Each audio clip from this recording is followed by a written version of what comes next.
Hello, 7th grade. This is Mr. Z, and I am reading from The Giver.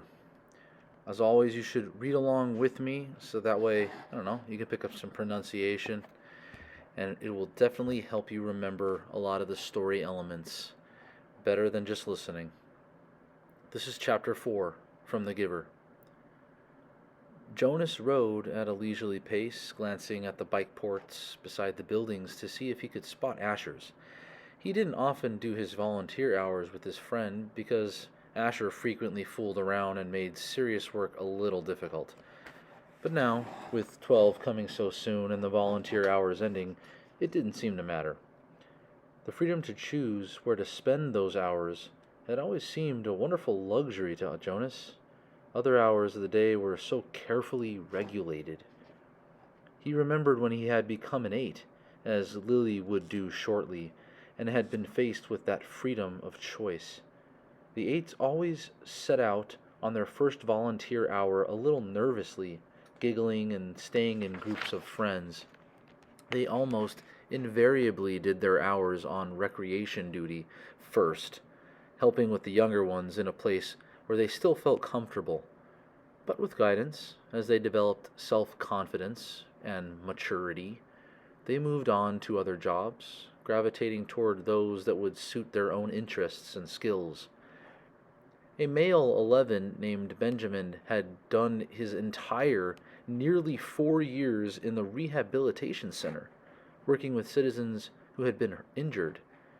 It was rumored that he was as skilled now as the rehabilitation directors themselves, and that he had developed some machines and methods to hasten rehabilitation.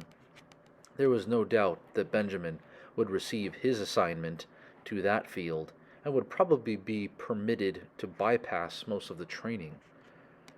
Jonas was impressed by the things Benjamin had achieved. He knew him, of course, since they had always been group mates, but they had never talked about the boy's accomplishments because such a conversation would have been awkward for Benjamin. There was never any comfortable way to mention or discuss one's successes without breaking the rule against bragging, even if one didn't mean to. It was a minor rule, rather like rudeness, punishable only by gentle chastisement. But still, better to steer clear of an occasion governed by a rule which would be so easy to break. The area of dwellings behind him, Jonas rode past the community structures, hoping to spot Asher's bicycle parked beside one of the small factories or office buildings. He passed the child care center, where Lily stayed after school, and the play areas surrounding it.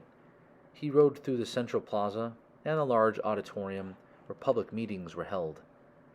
Jonas slowed and looked at the name tags on the bicycles lined up outside the nurturing center.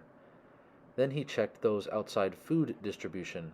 It was always fun to help with the deliveries, and he hoped he would find his friend there so that they could go together on the daily rounds, carrying the cartons of supplies into the dwellings of the community.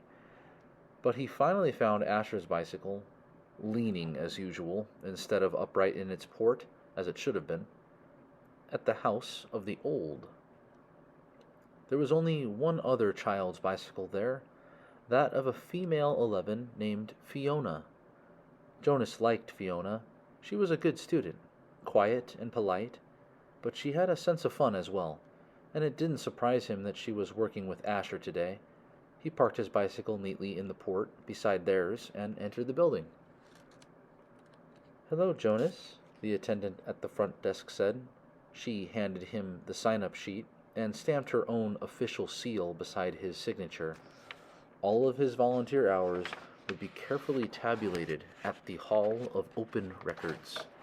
Once, long ago, it was whispered among the children, an 11 had arrived at the ceremony of 12 only to hear a public announcement that he had not completed the required number of volunteer hours and would not, therefore, be given his assignment.